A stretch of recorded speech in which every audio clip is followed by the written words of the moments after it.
Good morning. Here at Iron Creek Campground. I think this is Iron Creek I'm looking at here. Had a very peaceful night. Carson and I slept very well. There's no one else here other than us. So we got the whole campground to ourselves, and there's almost 198 campsites. And there's no bugs, no mosquitoes, just the cool temperatures. Got a nice foggy morning this morning. Mist is all around us. The rivers around this area all have this kind of misty, not misty, but foggy coloration to them from all the sediment minerals that come off the glaciers and rocks in this area. Looks like someone's made a little swimming pool over here. It's nice. This is where you take your baths in the morning, here. Look at that. Isn't that gorgeous? And we have a few rapids right here. We're gonna get a little exciting.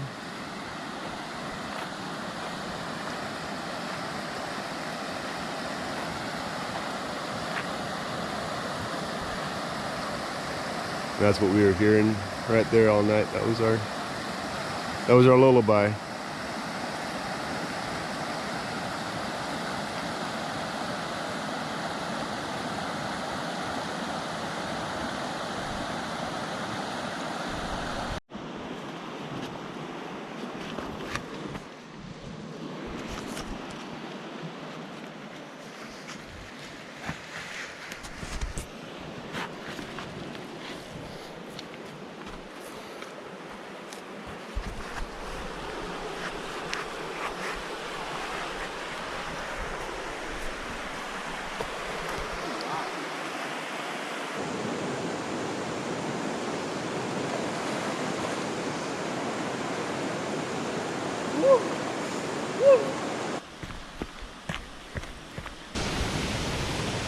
So here we are at Iron Creek Falls.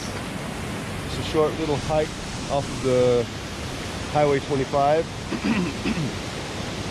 Right before you turn off to get to Mount St. Helens. Beautiful drive. We went through some magical areas where the sun was shining through the mist. And so we were driving through this, underneath this canopy of sunbeams coming through the trees.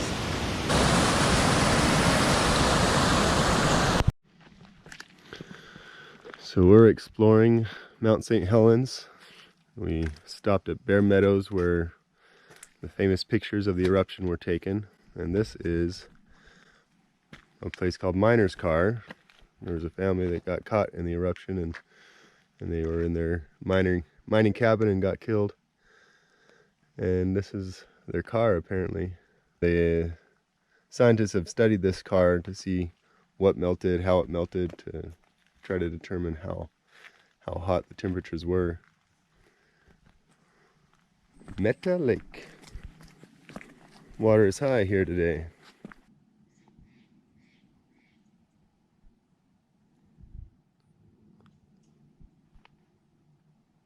So peaceful. So we are here at Windy Ridge. This is the end of the road of Highway 99. This is as close as the road gets to Mount St. Helens, which you can see behind the clouds there. You can kind of see where the lateral blast took out the side of the mountain. But we're gonna climb these stairs.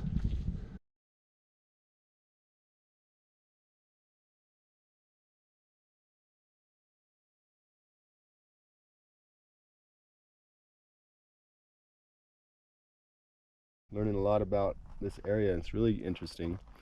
There's a lot of interesting geological things that scientifically we didn't know could occur.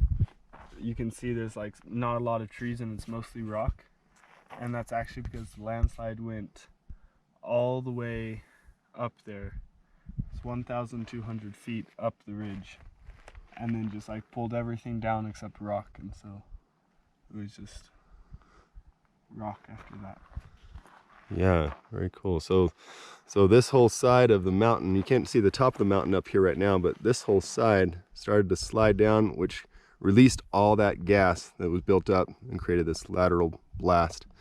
And then this landslide and debris just shot down. You can see how it's just sloped. Now the landscape's just sloped down here, and you have these deposits, these little mini mountains down there. And it totally blocked the exit of this lake.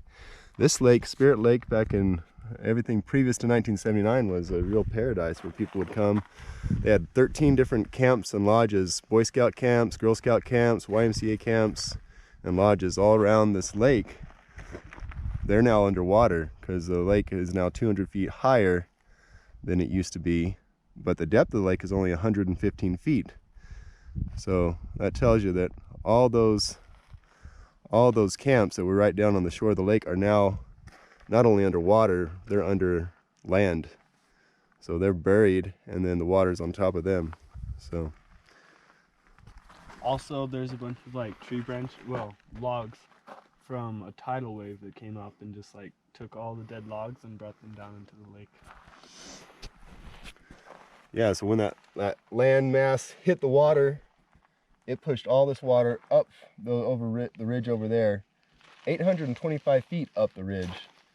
And the blast happened before the landslide, and so the blast that knocked down all those trees and they were toppled and burned, the water washed up and then just pulled them back down when the water came back down. So if you can see this over here, I came up here and thought, what is that? I thought it was snow on that side. It looks like dirty old snow from left over from last winter, but that's just a massive mat of logs that have been floating there for almost 40 years now. Pretty crazy. And then this whole lake became just it heated. The temperature is normally 51, 52 degrees, and the temperature rose to 98 degrees, which killed off whatever was living in the lake, and then it created an environment optimal for different bacteria. Legionnaire's disease was a big problem, and there's so much bacteria in the lake that it was actually bubbling, like a bubbling cauldron of massive putrid filth and slime. And once again, at that time, they didn't expect it to recover, but within 3 years, it had started to recover. Right after that day or that year afterwards, you could only see 6 inches into the water, and now it's back to its original 45 feet of clarity, so you can see 45 feet down into the water, and wildlife is coming back a little bit. I mean, it's still too cold for most algae to grow, which limits the amount of wildlife that can There's more eat. wildlife now than it did. Right, they've got some rainbow trout in here, which apparently were illegally stocked, and then we've got frogs and different kinds of wildlife in there. Also, they have a tunnel way over there on the other side that they had to build because after the landslide raised the levels of this lake, it also blocked off the only exit, which was over there. Or North Toutle River. Yep. And so the levels just kept rising. So now they dug a 1.5 mile tunnel through the mountain to let the water out, and while they were doing that, they had a pump station that was just pumping the water out. And so it was the Army Corps of Engineers that came up with the idea, and they ran the pump station for 2.5 years. While they were digging that tunnel, they used a machine called the mole that dug through the rock, but whenever they got to mud, they actually had to use shovels, and the Army Corps of Engineers had to go shovel by shovel and move the mud out until they got to rock again, and then they could use the mole, which was this massive machine that cut an 11-foot diameter tunnel for 1.5 miles through that ridge. So now, the reason they did that is because it was getting dangerous levels over here where it had been blocked. It was starting to get to the point where they were concerned that it was going to flood all the communities down there unpredictably, and so they created this tunnel so they could have predictable exit flow of the water level, and they dumped it into the back to the original river, I believe. So now saved all those communities from flooding.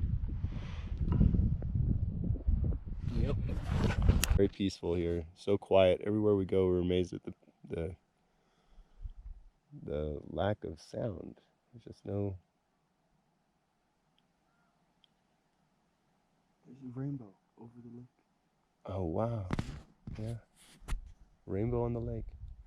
As we were coming up here, we saw a herd of elk, and there was a hunter. He's not allowed to hunt on this side of the road. He can hunt on the other side of the road, but the herd of elk were on this side, and they had a couple of bulls fighting for the cows. And he let us borrow his binoculars so we could get a close look at him. And he was using his call to try to lure them over to his side so he could hunt them. But they weren't really interested in his call. They were just hanging out in the safe zone. Once these clouds move off, if they ever do, they may never move off. We could see the peak. Anyway, an amazing place, really incredible.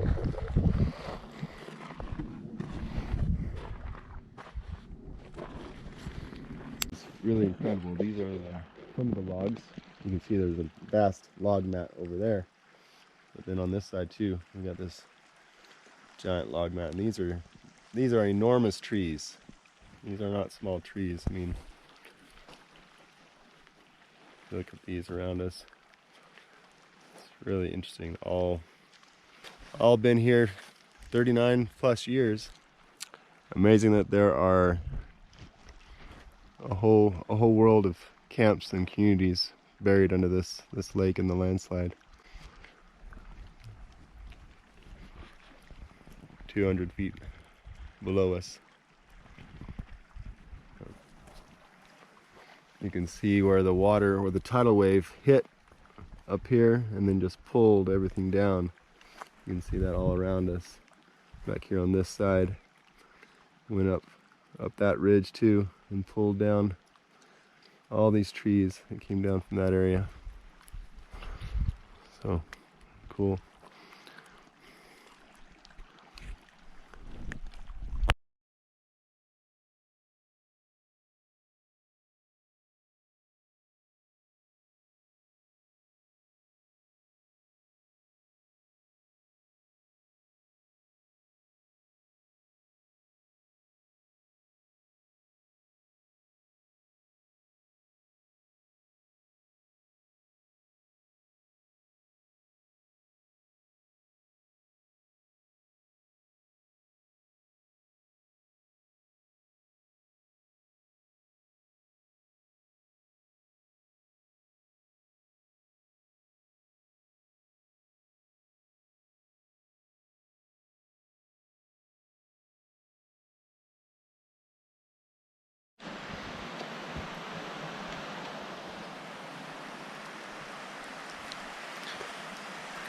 Carson enjoying his dinner. The hot dogs have been roasted. The hammocks are hung.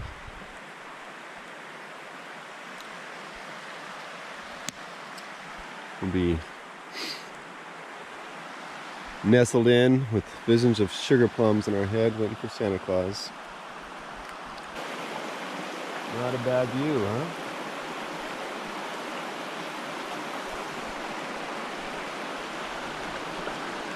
It just doesn't get much better than that.